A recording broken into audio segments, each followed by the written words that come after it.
ਜਦੋਂ ਪੰਜਾਬੀ ਵਿਦੇਸ਼ਾਂ ਦੀ ਧਰਤੀ ਉੱਤੇ ਆਣ ਕੇ ਵਸਣ ਲੱਗੇ, ਆਪਣੀ ਬੋਲੀ, ਆਪਣੀ ਪਹਿਚਾਣ ਅਤੇ ਸਿੱਖੀ ਨੂੰ ਹਮੇਸ਼ਾ ਆਪਣੇ ਦਿਲ ਵਿੱਚ ਵਸਾਈ ਰੱਖਿਆ। ਸਖਤ ਮਿਹਨਤਾਂ ਤੋਂ ਬਾਅਦ ਉੱਚੇ ਮੁਕਾਮ ਹਾਸਿਲ ਕੀਤੇ ਅਤੇ ਵਿਦੇਸ਼ਾਂ ਦੀ ਧਰਤੀ ਉੱਤੇ ਗੁਰੂ ਘਰ ਸਥਾਪਿਤ ਕੀਤੇ। ਇਸੇ ਤਰ੍ਹਾਂ ਨਿਊਜ਼ੀਲੈਂਡ ਦੀ ਖੂਬਸੂਰਤ ਧਰਤੀ 'ਤੇ ਵਸਿਆ ਇੱਕ ਸ਼ਹਿਰ ਹੈਮਿਲਟਨ, ਜਿੱਥੇ ਪੰਜਾਬੀਆਂ ਨੇ ਸਭ ਤੋਂ ਪਹਿਲਾਂ ਗੁਰੂ ਘਰ ਬਣਾਇਆ। ਆਓ ਅੱਜ ਤੁਹਾਨੂੰ ਦਰਸ਼ਨ ਕਰਾਉਂਦੇ ਹਾਂ ਉਸ ਗੁਰੂ ਘਰ ਦੇ ਅਤੇ ਜਾਣਦੇ ਹਾਂ ਉਸ ਗੁਰੂ ਘਰ ਬਾਰੇ।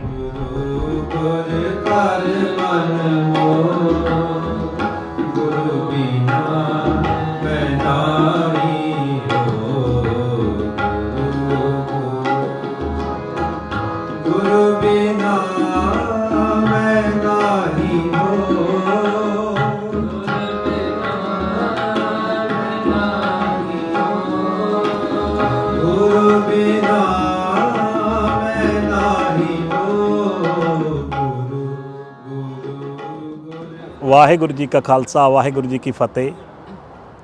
ਨਿਊਜ਼ੀਲੈਂਡ ਦਾ ਪਹਿਲਾ ਇਤਿਹਾਸਕ ਗੁਰਦੁਆਰਾ ਨਿਊਜ਼ੀਲੈਂਡ ਸਿੱਖ ਟੈਂਪਲ, ਇਸ ਦੀ ਜੋ ਜ਼ਮੀਨ, ਜਿਹਨੂੰ ਲੈਂਡ ਜਿਹੜੀ ਸੈਕਸ਼ਨ ਉਸ ਵੇਲੇ ਇਹਨੂੰ ਕਿਹਾ ਜਾਂਦਾ ਸੀ, ਇਹ 1964 ਵਿੱਚ ਖਰੀਦਿਆ ਗਿਆ।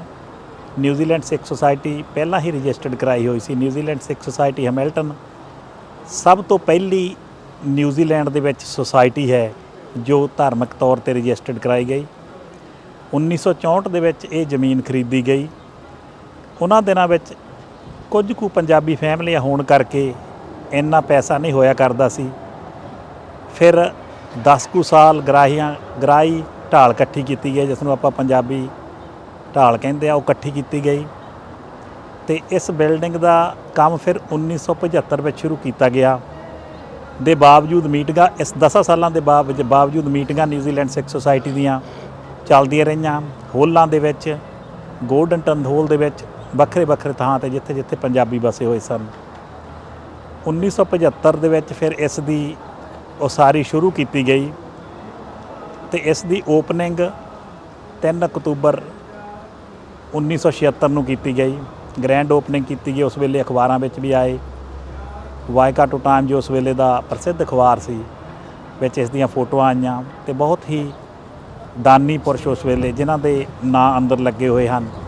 11 ਫਾਊਂਡੇਸ਼ਨ ਮੈਂਬਰ, ਉਹਨਾਂ ਦੇ ਨਾਂ ਅੰਦਰ ਲੱਗੇ। ਉਹਨਾਂ ਨੇ ਉਸ ਸਮੇਂ $10,000 $10,000 ਦੇ ਕੇ ਇਸ ਗੁਰੂ ਘਰ ਦੀ ਓਪਨਿੰਗ ਕੀਤੀ ਅਤੇ ਉਸ ਤੋਂ ਬਾਅਦ ਦੇ ਵਿੱਚ ਜਿਵੇਂ ਜਿਵੇਂ ਵੀ ਫਿਰ ਟਾਈਮ ਬਦਲਦਾ ਗਿਆ, ਪੰਜਾਬੀ ਜ਼ਿਆਦਾ ਹੁੰਦੇ ਗਏ। ਪਹਿਲਾਂ ਪਿੱਛੇ ਲੰਗਰ ਹਾਲ ਨਹੀਂ ਹੋਇਆ ਕਰਦਾ ਸੀ, ਸਿਰਫ ਆਹ ਇਮਾਰਤ ਹੋਇਆ ਕਰਦੀ ਸੀ ਜੋ ਆਪਣੇ ਖੱਬੇ ਪਾਸੇ ਆਪਾਂ ਵੇਖਦੇ ਹਾਂ। ਇਸ ਵਿੱਚ ਹੀ ਗੁਰੂ ਸਾਹਿਬ ਜੀ ਦਾ ਪ੍ਰਕਾਸ਼ ਸੀ ਅਤੇ ਇਸ ਵਿੱਚ ਹੀ ਲੰਗਰ ਵਗੈਰਾ ਵਰਤਾਇਆ ਜਾਂਦਾ ਸੀ। ਪਿੱਛੇ ਜੋ ਕਿਚਨ ਸੀ, ਜੋ ਰਸੋਈ ਸੀ, ਉਹ ਇੱਕ ਸ਼ੈੱਡ ਜਿਹੀ ਹੋਇਆ ਕਰਦੀ ਸੀ, ਜਿਸ ਵਿੱਚ ਲੱਕੜਾਂ ਦੀ ਅੱਗ ਬਾਲ ਕੇ ਪੁਰਾਣੀਆਂ ਬੀਬੀਆਂ, ਜਿਨ੍ਹਾਂ ਦੇ ਕੋਈ ਨਾਂ ਲੈਣ ਲੱਗਾ ਤਾਂ ਲੰਬੀ ਚੌੜੀ ਲਿਸਟ ਹੋਵੇਗੀ।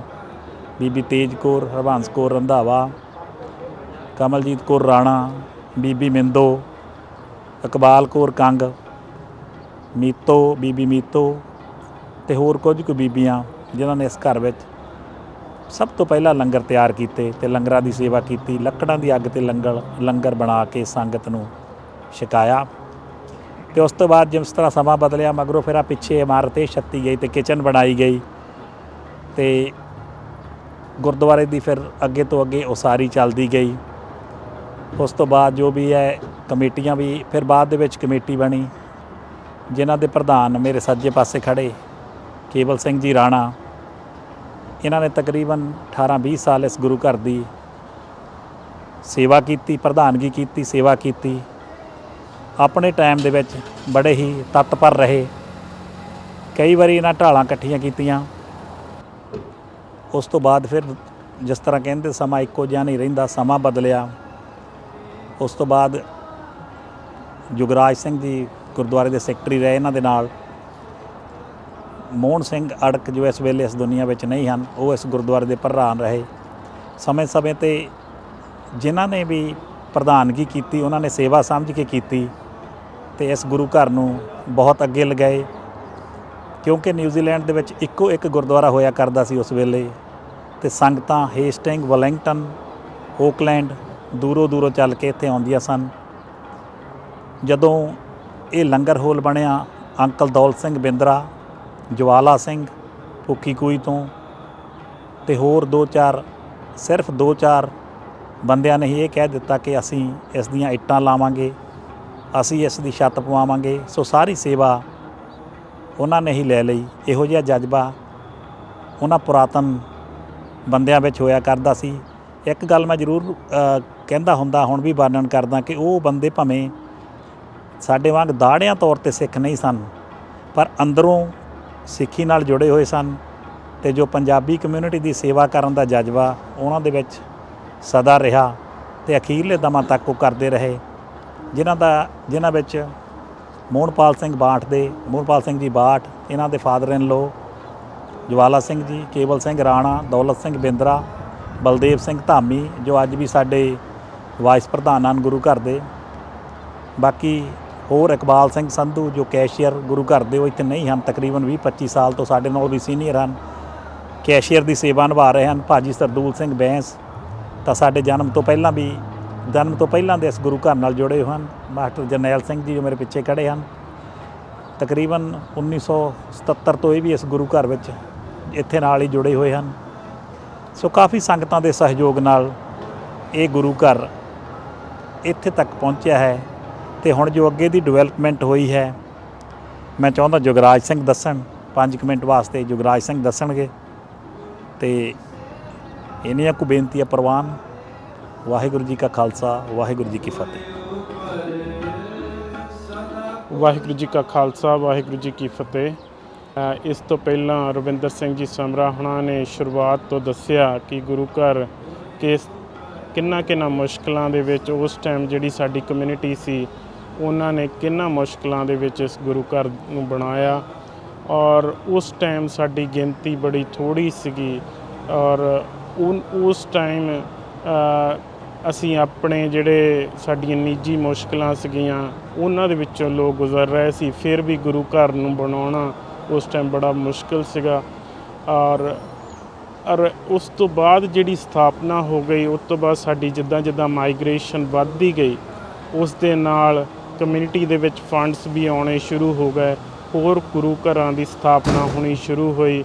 ਸਭ ਤੋਂ ਪਹਿਲੋਂ ਗੁਰੂ ਘਰ ਨੇ ਓਟਾਹੂ ਦੇ ਵਿੱਚ, ਜਦੋਂ ਆਕਲੈਂਡ ਦੇ ਵਿੱਚ ਦੇਖਿਆ ਕਿ ਸਾਡੀ ਪਾਪੂਲੇਸ਼ਨ ਦੀ ਗਰੋਥ ਹੋ ਰਹੀ, ਉੱਥੇ ਇੱਕ ਬ੍ਰਾਂਚ ਦੀ ਸਥਾਪਨਾ ਕੀਤੀ। ਉਸ ਤੋਂ ਬਾਅਦ ਸਾਡੇ ਕੁਛ ਮੈਂਬਰਸ ਉੱਥੇ ਚਲੇ ਗਏ, ਕੁਛ ਮੈਂਬਰਸ ਇੱਥੇ ਲੁੱਕ ਆਫਟਰ ਕਰਦੇ ਰਹੇ। ਇਸ ਤੋਂ ਬਾਅਦ ਅਸੀਂ ਲੰਗਰ ਹਾਲ ਦੀ ਸਥਾਪਨਾ ਕੀਤੀ। ਲੰਗਰ ਹਾਲ ਜਿੱਦਾਂ ਪਬਲਿਕ ਵੱਧਦੀ ਗਈ, ਬਹਿਣ ਦੇ ਲਈ ਜਗ੍ਹਾ ਘੱਟਦੀ ਸੀ, ਇਸ ਕਰਕੇ ਲੰਗਰ ਹਾਲ ਬਣਾਇਆ। ਅੰਦਰ ਵੀ ਜਿਹੜਾ ਹਾਲ ਸੀਗਾ, ਦੀਵਾਨ ਆ, ਉਹਨੂੰ ਅਪਗ੍ਰੇਡ ਕੀਤਾ ਹੈ। ਉਹਦੇ ਉੱਤੇ ਕਾਫੀ ਖਰਚਾ ਕਰਕੇ, ਕਿਉਂਕਿ ਉਹਦੀ ਅਪਗ੍ਰੇਡੇਸ਼ਨ ਜਦੋਂ ਦੀ ਇਹ ਬਣਿਆ ਹਾਲ, ਉਸ ਤੋਂ ਬਾਅਦ ਨਹੀਂ ਹੋਈ ਸੀ।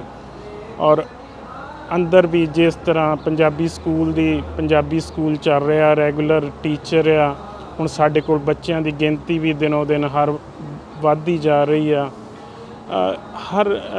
ਇਸ ਗੁਰੂ ਘਰ ਤੋਂ ਜਿਹੜੀ ਵੀ ਜਿੱਦਾਂ ਕਮੇਟੀ 6 ਏਕੜ ਜ਼ਮੀਨ ਫਰੰਟ ਦੇ ਲਈ ਆ, ਉਹ ਵੀ ਇੱਕ ਕਮੇਟੀ ਦਾ ਉਪਰਾਲਾ। ਉਹਦੇ ਵਿੱਚ ਵੀ ਸਾਨੂੰ ਕਈ ਤਰ੍ਹਾਂ ਦਾ ਵਿਰੋਧ ਔਰ ਕਈ ਤਰ੍ਹਾਂ ਦੀਆਂ ਲੋਕਾਂ ਨੇ ਸਾਨੂੰ ਕਿਹਾ ਕਿ ਇਹਦੀ ਜ਼ਰੂਰਤ ਹੈ ਜਾਂ ਨਹੀਂ ਹੈ, ਪਰ ਫਿਰ ਵੀ ਉਹ 6 ਏਕੜ ਜਿਹੜੀ ਜ਼ਮੀਨ ਆ, ਉਹਦੀ ਅੱਜ ਵੈਲਿਊ ਦੁੱਗਣੀ ਤਿੱਗਣੀ ਹੋ ਗਈ ਆ। ਔਰ ਜਿਹੜੀ ਸਾਡੀ ਆਉਣ ਵਾਲੀਆਂ ਪੀੜ੍ਹੀਆਂ ਦੇ ਲਈ ਉਹ ਕਿਸੇ ਵੀ ਤਰ੍ਹਾਂ ਕੰਮ ਆ ਸਕਦੀ ਆ। ਇਨ ਬਿਟਵੀਨ ਸਾਡੇ ਕੋਲ 1-2 ਆਈਡੀਆਜ਼ ਵੀ ਆਏ ਆ ਕਿ ਉੱਥੇ ਕਮਿਊਨਿਟੀ ਹਾਲ ਬਣਾਇਆ ਜਾਵੇ, ਜਾਂ ਕਿਸੇ ਵੀ ਤਰ੍ਹਾਂ ਅਸੀਂ ਉਸ ਲੈਂਡ ਨੂੰ ਯੂਜ਼ ਕਰ ਸਕਦੇ ਹਾਂ।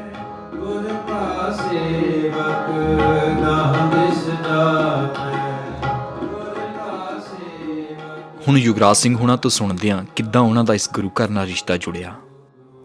ਹਾਂਜੀ, ਵਾਹਿਗੁਰੂ ਜੀ ਕਾ ਖਾਲਸਾ, ਵਾਹਿਗੁਰੂ ਜੀ ਕੀ ਫਤਿਹ। ਤੁਹਾਡਾ ਬਹੁਤ ਬਹੁਤ ਧੰਨਵਾਦ। ਅੱਜ ਤੁਸੀਂ ਜਿਹੜਾ ਇਹ ਡਾਕੂਮੈਂਟਰੀ ਬਣਾਉਣ ਲਈ ਨਿਊਜ਼ੀਲੈਂਡ ਸਿੱਖ ਸੁਸਾਇਟੀ ਹੈਮਿਲਟਨ, ਨਿਊਜ਼ੀਲੈਂਡ ਦਾ ਸਭ ਤੋਂ ਪਹਿਲਾ ਗੁਰੂ ਘਰ ਜਿਹੜਾ ਇਸਟੈਬਲਿਸ਼ ਹੋਇਆ 1969 ਦੇ ਵਿੱਚ, ਇਸ 'ਤੇ ਪਹੁੰਚੇ ਹਾਂ। ਤੁਹਾਡਾ ਸਾਰੀ ਟੀਮ ਦਾ ਆਉਣ ਲਈ ਬਹੁਤ ਬਹੁਤ ਧੰਨਵਾਦ। ਮੇਰਾ ਨਾਮ ਯੁਵਰਾਜ ਸਿੰਘ ਮਾਹਿਲ, ਮੈਂ 1998 ਦੇ ਵਿੱਚ ਇੱਥੇ ਨਿਊਜ਼ੀਲੈਂਡ ਆਇਆ। ਉਸ ਤੋਂ ਪਹਿਲਾਂ ਜਦੋਂ ਇੱਥੇ ਮੇਰਾ ਬ੍ਰਦਰ ਇੱਥੇ ਜਸਪ੍ਰੀਤ ਸਿੰਘ, ਉਹਨਾਂ ਕੋਲ ਸ਼ਾਪ ਸੀਗੀ ਟਾਪੋ, ਉਹਨਾਂ ਕੋਲ ਮੈਂ ਆਇਆ ਤਾਂ ਇੱਥੇ ਪਰਮਾਨੈਂਟ ਰੈਜ਼ੀਡੈਂਸ ਵੀਜ਼ੇ 'ਤੇ ਆਇਆ ਸੀਗਾ, ਤਾਂ ਨੀਅਰੈਸਟ ਯੂਨੀਵਰਸਿਟੀ ਇੱਥੇ ਸੀਗੀ, ਉਸ ਕਾਰਨ ਮੈਨੂੰ ਹੈਮਿਲਟਨ ਆਉਣਾ ਪਿਆ। ਔਰ ਜਦੋਂ ਮੈਂ ਹੈਮਿਲਟਨ ਪਹੁੰਚਾ ਤਾਂ ਇੱਥੇ ਮੈਨੂੰ ਕੋਈ ਵੀ ਬੰਦਾ ਨਹੀਂ ਜਾਣਦਾ ਸੀ, ਨਾ ਸਾਡਾ ਕੋਈ ਰਿਸ਼ਤੇਦਾਰ ਸੀਗਾ, ਨਾ ਕੋਈ ਦੋਸਤ ਮਿੱਤਰ ਸੀ। ਔਰ ਫਿਰ ਮੈਂ ਗੁਰੂ ਘਰ ਆਉਣਾ ਸ਼ੁਰੂ ਕੀਤਾ।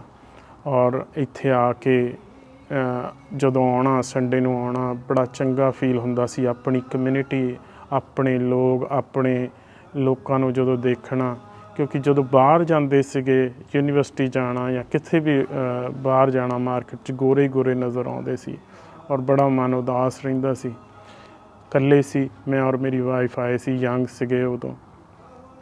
ਤਾਂ ਇੱਥੇ ਆਉਣਾ, ਕਦੀ ਕਿਸੇ ਦੇ ਕੋਲ ਖੜੇ ਹੋ ਜਾਣਾ, ਕਦੀ ਕਿਸੇ ਦੇ ਕੋਲ, ਔਰ ਕਿਸੇ ਨੇ ਵੀ ਕੋਈ ਇੰਡੀਆ ਦੀ ਗੱਲ ਸੁਣਾਉਣੀ, ਬੜੀ ਚੰਗੀ ਲੱਗਣੀ। ਔਰ ਉਸ ਤੋਂ ਪਹਿਲਾਂ ਫਿਰ ਜਦੋਂ ਮੈਂ ਹੌਲੀ ਹੌਲੀ ਕਮਿਊਨਿਟੀ ਦੇ ਵਿੱਚ ਅਸੀਂ ਰਚਦੇ ਗਏ, ਫਰੈਂਡਸ ਬਣਦੇ ਗਏ। ਇੱਥੇ ਜੋ ਮੁਸ਼ਕਿਲਾਂ ਜਿਹੜੀਆਂ ਲੋਕਾਂ ਨੇ ਫੇਸ ਕੀਤੀਆਂ, ਸਾਡੀ ਕਮਿਊਨਿਟੀ ਨੇ, ਉਹ ਲਾਜਵਾਬ। ਉੱਤੋਂ ਫਿਰ ਮੈਨੂੰ ਮਹਿਸੂਸ ਹੋਇਆ ਕਿ ਅਸੀਂ ਤਾਂ ਅੱਜ ਬੋਲੀ ਵੀ ਬੋਲ ਸਕਦੇ ਹਾਂ, ਇੰਗਲਿਸ਼ ਬੋਲ ਸਕਦੇ ਹਾਂ, ਪਰ ਸਾਡੇ ਜਿਹੜੇ ਬਜ਼ੁਰਗ ਤਕਰੀਬਨ 1890-95 ਦੇ ਵਿੱਚ ਤਕਰੀਬਨ ਸਾਡੇ ਲੋਕ ਇੱਥੇ ਆਉਣਾ ਸ਼ੁਰੂ ਹੋ ਗਏ। ਔਰ ਇਹਦੀ ਗੁਰੂ ਘਰ ਦੀ ਜਿਹੜੀ ਸਥਾਪਨਾ ਆ 1969 ਦੇ ਵਿੱਚ ਹੋਈ।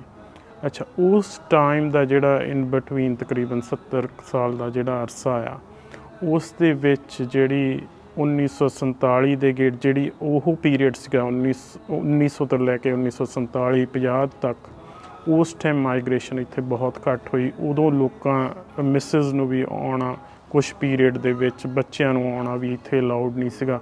ਜਿਹੜੇ ਇਮੀਗਰੈਂਟ ਸੀਗੇ, ਉਹਨਾਂ ਦੇ ਜਿਹੜੇ ਬੱਚੇ ਸੀਗੇ ਮੋਸਟਲੀ ਇੰਡੀਆ ਪੜ੍ਹਦੇ ਸੀ, ਫੈਮਲੀਜ਼ ਉੱਥੇ ਰਹਿੰਦੀਆਂ ਸੀ।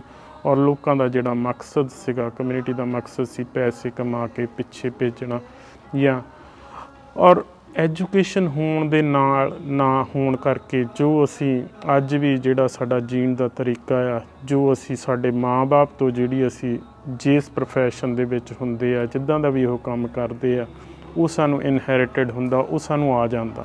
ਸਾਡੇ ਜੋ ਪਿਤਾ ਦਾ ਜੋ ਕਾਜ ਹੁੰਦਾ ਆਪਾਂ ਕਹਿ ਲਈਏ। ਔਰ ਇਹ ਜਿਹੜੇ ਲੋਕ ਸੀਗੇ, ਇਹਨਾਂ ਨੂੰ ਫਾਰਮਿੰਗ ਆਉਂਦੀ ਸੀਗੀ। ਔਰ ਜਿਹੜੀ ਇਹ ਵਾਈਕੇਟੋ ਏਰੀਆ ਹੈ, ਡੇਅਰੀ ਫਾਰਮਿੰਗ ਦਾ ਏਰੀਆ ਹੈਗਾ। ਔਰ ਇੱਥੇ ਆ ਕੇ ਇਹਨਾਂ ਨੇ ਗਾਈਆਂ, ਆਪਾਂ ਮੱਝਾਂ ਅੱਜ ਵੀ ਇੰਡੀਆ ਦੇ ਵਿੱਚ ਕਿਸਾਨ ਪਰਿਵਾਰਾਂ ਦੇ ਵਿੱਚ ਆਮ ਹੀ ਅੱਜ ਵੀ ਅਸੀਂ ਰੱਖਦੇ ਹਾਂ। ਔਰ ਇਹਨਾਂ ਨੇ ਡੇਅਰੀ ਫਾਰਮਿੰਗ ਤੋਂ ਆਪਣੀ ਲਾਈਫ ਦੀ ਸ਼ੁਰੂਆਤ ਕੀਤੀ। ਪਹਿਲੋਂ ਸ਼ੇਅਰ ਮਿਲਕਿੰਗ ਆ, ਕਿਸੇ ਦੀਆਂ ਗਾਈਆਂ ਚੋ ਲੈਣੀਆਂ, ਜਿੱਦਾਂ ਆਪਾਂ ਕਹਿ ਲੈਂਦੇ ਹਾਂ। ਫਿਰ ਉਹ ਜੋ ਬਣਿਆ ਉਹ ਪੈਸੇ ਵੰਡ ਲੈਣੇ। ਹੌਲੀ ਹੌਲੀ ਆਪਣੀਆਂ ਗਾਈਆਂ ਲੈ ਲਈਆਂ, ਆਪਣੇ ਫਾਰਮ ਲੈ ਲਏ, ਹੌਲੀ ਹੌਲੀ ਲੋਕ ਇਸਟੈਬਲਿਸ਼ ਹੁੰਦੇ ਗਏ। ਪਰ ਜਿਹੜੀ ਮਾਈਗ੍ਰੇਸ਼ਨ ਹੋਈ ਉਹ ਜਿੱਦਾਂ ਫਿਜੀ ਤੋਂ ਹੋਈ ਜ਼ਿਆਦਾ। ਫਿਜੀ ਤੋਂ ਲੋਕ ਇੱਥੇ ਆਉਂਦੇ ਸੀਗੇ। ਔਰ ਇੱਥੇ ਆਉਣ ਲਈ ਬੜੀ ਅੱਜ ਤਾਂ ਬੜੀ ਗੱਲ ਸੋਚ ਕੇ ਬੜਾ ਸੌਖੀ ਜਿਹੀ ਗੱਲ ਲੱਗਦੀ ਹੈ, ਪਰ ਉਦੋਂ ਰਿਕੁਆਇਰਮੈਂਟ ਸਿਰਫ ਇਹ ਸੀ ਕਿ ਜਿਹੜਾ ਇੰਗਲਿਸ਼ ਦੇ ਵਿੱਚ ਸਾਈਨ ਕਰ ਲਊਗਾ, ਨਿਊਜ਼ੀਲੈਂਡ ਦੀ ਉਹਨੂੰ ਐਂਟਰੀ ਮਿਲ ਜਾਂਦੀ ਸੀਗੀ। ਔਰ ਸਾਡੇ ਬਜ਼ੁਰਗਾਂ ਨੂੰ ਕਈ ਵਾਰ ਇੱਕ ਆਪਣਾ ਨਾਮ ਲਿਖਣਾ ਜਿਹੜਾ ਇੰਗਲਿਸ਼ ਦੇ ਵਿੱਚ, ਉਹਨਾਂ ਨੇ ਆਉਣਾ, ਇੱਕ ਵਾਰ ਫੇਲ ਹੋ ਜਾਣਾ, ਫਿਰ ਫਿਜੀ ਵਾਪਸ ਚਲ ਜਾਣਾ, ਫਿਰ ਟਰਾਈ ਕਰਨਾ, 2 3 4 ਵਾਰ। ਇੱਥੇ ਆਮ ਅਸੀਂ ਸਟੋਰੀ ਸੁਣਦੇ ਹਾਂ ਕਿ ਇੱਦਾਂ ਦੀਆਂ ਮੁਸ਼ਕਿਲਾਂ, ਸਿਰਫ ਆਪਣਾ ਨਾਮ ਲਿਖਣ ਦੇ ਵਿੱਚ ਇੰਨੀਆਂ ਮੁਸ਼ਕਿਲਾਂ ਆਉਂਦੀਆਂ ਰਹੀਆਂ। ਔਰ ਫਿਰ ਇੱਥੇ ਆ ਕੇ ਪਹੁੰਚੇ, ਦਰੱਖਤਾਂ ਦੇ ਥੱਲੇ ਸੌਂਦੇ ਰਹੇ। ਕੋਈ ਬੋਲੀ ਨਾ ਆਉਣ ਕਰਕੇ ਤੁਸੀਂ ਕਮਿਊਨੀਕੇਟ ਹੀ ਨਹੀਂ ਕਿਸੇ ਨੂੰ ਕਰ ਸਕਦੇ, ਆਪਣੀ ਦੁੱਖ ਤਕਲੀਫ ਨਹੀਂ ਦੱਸ ਸਕਦੇ। ਮਤਲਬ ਅੱਜ ਦੀਆਂ ਜਿਹੜੀਆਂ ਮੁਸ਼ਕਿਲਾਂ, ਉਹਨਾਂ ਦੇ ਮੁਤਾਬਕ ਉਹ ਮੁਸ਼ਕਿਲਾਂ ਬਹੁਤ ਹੀ ਵੱਡੀਆਂ ਸੀ। ਇੰਡੀਆ ਨਾਲ ਕੋਈ ਕਨੈਕਸ਼ਨ ਨਹੀਂ, ਕੋਈ ਫੋਨ ਲਾਈਨਸ ਨਹੀਂ ਸੀਗੀਆਂ, ਚਿੱਠੀਆਂ ਕਈ ਮਹੀਨੇ ਲੱਗ ਜਾਂਦੇ ਸੀ ਪਹੁੰਚਣ ਲਈ। ਔਰ ਜਿਹੜਾ ਸਾਡਾ ਪੋਸਟਲ ਸਿਸਟਮ ਸੀ ਉਦੋਂ, ਉਹ ਵੀ ਰਿਲਾਇਬਲ ਨਹੀਂ ਸੀਗਾ। ਅਤੇ ਅੱਜ ਉਸ ਤੋਂ ਬਾਅਦ ਫਿਰ ਇਹਨਾਂ ਲੋਕਾਂ ਨੇ ਇਹ ਸੋਚਿਆ ਕਿ ਸਾਨੂੰ ਇੱਕ ਗੁਰੂ ਘਰ ਦੀ ਜ਼ਰੂਰਤ ਹੈਗੀ ਆ। ਔਰ ਫਿਰ ਇਹਨਾਂ ਨੇ ਹੌਲੀ ਹੌਲੀ ਜਿਹੜੇ ਲੋਕ ਸੀਗੇ, ਇਹਨਾਂ ਨੇ ਵਾਈਕੇਟੋ ਦੇ ਵਿੱਚ ਇਹ ਪਹਿਲੋਂ ਜਗ੍ਹਾ ਸਟੈਬਲਿਸ਼ ਕੀਤੀ। ਔਰ ਇਹਦੇ ਨੀਅਰ ਆਪਣੇ ਫਾਰਮ ਲਏ। ਤਕਰੀਬਨ ਕੋਈ 40-50 ਕਿਲੋਮੀਟਰ ਦੀ ਦੂਰੀ ਦੇ ਵਿੱਚ ਲੋਕਾਂ ਨੇ ਆਪਣੇ ਫਾਰਮਸ ਲਏ। ਔਰ ਉੱਥੇ ਉਹਨਾਂ ਨੇ ਸੰਡੇ ਜਾਂ ਜਿੱਦਾਂ ਵੀ ਜਿਹੜਾ ਵੀ ਦਿਨ ਹੁੰਦਾ ਸੀ ਮਹੀਨੇ 'ਚ ਇੱਕ ਵਾਰ ਪਹਿਲਾਂ ਇਹਨਾਂ ਨੇ ਸ਼ਾਇਦ ਸਟਾਰਟ ਕੀਤਾ। ਉਸ ਤੋਂ ਬਾਅਦ ਹੌਲੀ ਹੌਲੀ ਹਫ਼ਤਾਵਾਰ ਪ੍ਰੋਗਰਾਮ ਸ਼ੁਰੂ ਹੋ ਗਏ ਔਰ ਸਾਡੇ ਵਿਆਹ ਸ਼ਾਦੀਆਂ ਜਿਹੜੀਆਂ ਆ ਬੱਚੇ ਉਦੋਂ ਵੀ ਕੁੜੀਆਂ ਮੁੰਡੇ, ਕਿਉਂਕਿ ਇੱਥੇ ਤਾਂ ਅਵੇਲੇਬਿਲਿਟੀ ਹੈ ਨਹੀਂ ਸੀ, ਸਾਡੀ ਕਮਿਊਨਿਟੀ ਹੈ ਨਹੀਂ ਸੀਗੀ, ਪਰ ਸਾਡੀਆਂ ਜਿਹੜੀਆਂ ਵੈਲਿਊਜ਼ ਇਹੀ ਸੀਗੀਆਂ ਕਿ ਅਸੀਂ ਜਿਹੜੇ ਬੱਚੇ ਆ ਇੰਡੀਅਨ ਕਲਚਰ ਦੇ ਵਿੱਚ ਹੀ ਵਿਆਹ ਕਰਨਾ। ਔਰ ਫਿਰ ਬੱਚੇ ਇੰਡੀਆ ਤੋਂ ਲੈ ਕੇ ਆਉਂਦੇ, ਕੁੜੀਆਂ ਲਈ ਮੁੰਡੇ ਜਾਂ ਮੁੰਡਿਆਂ ਲਈ ਕੁੜੀਆਂ ਇੰਡੀਆ ਤੋਂ ਲੈ ਕੇ ਆਉਂਦੇ। ਔਰ ਜਿਹੜੀਆਂ ਲੜਕੀਆਂ ਆਈਆਂ ਉਹਨਾਂ ਨੇ ਆਪਣੀਆਂ ਲੜਕਿਆਂ 'ਚ ਵੈਲਿਊਜ਼ ਫਿਰ ਵੀ ਘੱਟ ਦਿਖਣ ਨੂੰ ਨਜ਼ਰ ਆਈਆਂ, ਪਰ ਲੜਕੀਆਂ ਜਿਹੜੀਆਂ ਆਉਂਦੀਆਂ ਸੀਗੀਆਂ ਉਹ ਆਪਣੇ ਬੱਚਿਆਂ ਨੂੰ ਵੈਲਿਊਜ਼ ਪਾਸ ਔਨ ਕਰਦੀਆਂ ਰਹੀਆਂ। ਔਰ ਤਕਰੀਬਨ ਅੱਜ 100 ਸਾਲ ਤੋਂ ਉੱਪਰ ਹੋਣ ਦੇ ਬਾਵਜੂਦ ਉਹ ਫੈਮਲੀਜ਼ ਜਿਹੜੀਆਂ 100 ਸਾਲ ਪਹਿਲੋਂ ਆਈਆਂ ਸੀ ਉਹਨਾਂ ਦੇ ਵਿੱਚ ਅੱਜ ਵੀ ਇੰਡੀਅਨ ਕਲਚਰ ਮੌਜੂਦ ਆ। ਅੱਜ ਵੀ ਜਦੋਂ ਅਸੀਂ ਉਹਨਾਂ ਨੂੰ ਦੇਖਦੇ ਹਾਂ ਔਰ ਉਹਨਾਂ ਦੀ ਰਹਿਣ ਸਹਿਣ, ਮੈਂ ਜਦੋਂ 98 ਦੇ ਵਿੱਚ ਆਇਆ, ਆਪਣੇ ਇਕਬਾਲ ਸਿੰਘ ਸੰਧੂ ਆ ਇਹਨਾਂ ਦੇ ਰਿਲੇਟਿਵ ਆ, ਉਹਨਾਂ ਨੇ ਲੰਚ 'ਤੇ ਸੱਦਿਆ। ਉਹ ਫੈਮਿਲੀ ਕਾਫੀ ਪੁਰਾਣੀ ਆਈ ਆ ਔਰ ਜਦੋਂ ਅਸੀਂ ਡਾਈਨਿੰਗ ਟੇਬਲ 'ਤੇ ਰੋਟੀ ਖਾਣ ਲੱਗੇ ਉਹਨਾਂ ਨੇ ਪਹਿਲਾਂ ਪਾਠ ਕੀਤਾ ਔਰ ਉਹ ਇੱਥੇ ਦੇ ਬੌਨ ਸੀਗੇ, ਮੇਰੇ ਤੋਂ ਵੀ ਮੇਰੇ ਖਿਆਲ ਉਹਨਾਂ ਦੀ ਏਜ 10 ਸਾਲ ਵੱਡੇ ਹੈਗੇ ਆ। ਮੈਂ ਬੜਾ ਹੈਰਾਨ ਹੋਇਆ ਕਿ ਇਹ ਚੀਜ਼ਾਂ ਅੱਜ ਇੰਡੀਆ ਦੇ ਵਿੱਚ ਅਲੋਪ ਹੋ ਰਹੀਆਂ ਔਰ ਇਹਨਾਂ ਲੋਕਾਂ ਨੇ ਕਿੰਨੇ ਸਾਲ ਇਸ ਚੀਜ਼ਾਂ ਨੂੰ ਮੇਨਟੇਨ ਕਰਕੇ ਰੱਖਿਆ। ਔਰ ਫਿਰ ਜਿੱਦਾਂ ਮੈਂ ਤੁਹਾਨੂੰ ਦੱਸਿਆ, ਜਦੋਂ ਮੈਂ ਇੱਥੇ ਆਇਆ ਕਦੀ ਕਿਸੇ ਦੇ ਕੋਲ ਕੋਈ 4 ਬੰਦੇ ਖੜ੍ਹੇ ਆ ਉਹਦੇ ਕੋਲ ਖੜ ਜਾਣਾ, ਗੱਲਾਂ ਸੁਣਨ ਲੱਗ ਪੈਣਾ, ਇੱਦਾਂ ਹੌਲੀ ਹੌਲੀ ਫਰੈਂਡਸ ਬਣਦੇ ਗਏ। ਫਿਰ ਇੱਕ ਇੰਡੀਆ 'ਚ ਜਦੋਂ ਮੈਂ ਸੀਗਾ ਬਹੁਤ ਜ਼ਿਆਦਾ ਮੈਂ ਗੁਰੂ ਘਰ ਦੇ ਨਾਲ ਜੁੜਿਆ ਨਹੀਂ ਸੀਗਾ। ਮੈਂ ਗੁਰੂ ਘਰ ਮਤਲਬ ਜੇ ਮੈਂ ਕਹਾਂ ਤਾਂ ਮੈਨੂੰ ਯਾਦ ਨਹੀਂ, ਸ਼ਾਇਦ ਸਾਲ 'ਚ 2-4 ਵਾਰ ਮੈਂ ਜਾਂਦਾ ਹੋਊਗਾ, ਇਸ ਤੋਂ ਜ਼ਿਆਦਾ ਨਹੀਂ ਜਾਂਦਾ ਹੋਊਗਾ। ਫਿਰ ਇੱਕ ਆਦਤ ਬਣ ਗਈ ਹਰ ਸੰਡੇ ਇੱਥੇ ਆਉਣਾ ਆ। ਔਰ ਫਿਰ ਜਦੋਂ ਮਨ ਉਦਾਸ ਹੁੰਦਾ ਆ ਉਦੋਂ ਤੁਹਾਨੂੰ ਬਾਣੀ ਵੀ ਜ਼ਿਆਦਾ ਤੁਹਾਡੇ 'ਤੇ ਅਸਰ ਕਰਦੀ ਆ ਅਤੇ ਉਦਾਸੀ ਦੇ ਵਿੱਚ ਕੀਰਤਨ ਸੁਣਨਾ, ਕਥਾ ਸੁਣਨੀ, ਜੋ ਵੀ ਜਿਸ ਤਰ੍ਹਾਂ ਦੇ ਢਾਡੀ ਜਥੇ ਵੀ ਉਦੋਂ ਆਉਂਦੇ ਹੁੰਦੇ ਸੀਗੇ। ਹੁਣ ਤਾਂ ਢਾਡੀ ਜਥਿਆਂ ਦਾ ਰਿਵਾਜ ਘੱਟ ਗਿਆ ਔਰ ਉਹ ਸਾਰੀਆਂ ਚੀਜ਼ਾਂ ਸੁਣਦੇ ਮਨ ਫਿਰ ਤਕਰੀਬਨ 2006 ਦੇ ਵਿੱਚ ਇੱਥੇ ਕੇਵਲ ਸਿੰਘ ਜੀ ਰਾਣਾ ਸੀਗੇ ਉਸ ਟਾਈਮ ਪ੍ਰਧਾਨ, ਅਤੇ ਉਹਨਾਂ ਨੇ ਮੈਨੂੰ ਕਿਹਾ ਕਿ ਤੁਸੀਂ ਸਕੱਤਰ ਦੀ ਡਿਊਟੀ ਕਰੋ। ਅਤੇ 98 'ਚ ਆਇਆ ਮੈਂ। 2006 ਦੇ ਵਿੱਚ ਮੈਨੂੰ ਨਿਊਜ਼ੀਲੈਂਡ ਸਿੱਖ ਸੁਸਾਇਟੀ ਦੇ ਸੈਕਟਰੀ ਬਣਨ ਦਾ ਮੌਕਾ ਮਿਲਿਆ। ਫਿਰ ਮੈਂ ਤਕਰੀਬਨ 1 ਸਾਲ ਸੇਵਾ ਕੀਤੀ। ਉਸ ਤੋਂ ਬਾਅਦ ਮੇਰਾ ਜਿਹੜਾ ਉਦੋਂ ਮੇਰੀ ਜਿਹੜੀ ਪ੍ਰਾਇਓਰਿਟੀ ਸੀਗੀ ਮੋਰ ਟੂਵਰਡਸ ਪ੍ਰੋਫੈਸ਼ਨ ਸੀਗੀ ਇੰਸਟੈਡ, ਅਤੇ ਮੈਂ ਇਹਨਾਂ ਨੂੰ ਕਿਹਾ ਕਿ ਮੈਂ 1 ਸਾਲ ਤੋਂ ਜ਼ਿਆਦਾ ਨਹੀਂ ਕਰ ਸਕਦਾ। ਪਰ ਉਸ ਤੋਂ ਬਾਅਦ ਨਾਲ ਮੈਂ ਜੁੜਿਆ ਰਿਹਾ। ਫਿਰ ਵੀ ਉਸ ਚੀਜ਼ ਨੇ ਮੈਨੂੰ ਬਹੁਤ ਹੀ ਵਧੀਆ ਨੈਟਵਰਕਿੰਗ ਦਿੱਤੀ, ਮੈਨੂੰ ਬਹੁਤ ਹੀ ਚੰਗੇ ਦੋਸਤ ਮਿਲੇ ਜਿਹੜੇ ਅੱਜ ਵੀ ਜਿਨ੍ਹਾਂ ਦੇ ਨਾਲ ਮੇਰਾ ਰਹਿਣਾ ਬਹਿਣਾ ਖਾਣਾ ਪੀਣਾ, ਔਰ ਇਸ ਧਰਤੀ ਨੇ ਬਹੁਤ ਕੁਛ ਸਾਨੂੰ ਦਿੱਤਾ, ਸਾਡੇ ਪਰਿਵਾਰ ਨੂੰ ਦਿੱਤਾ।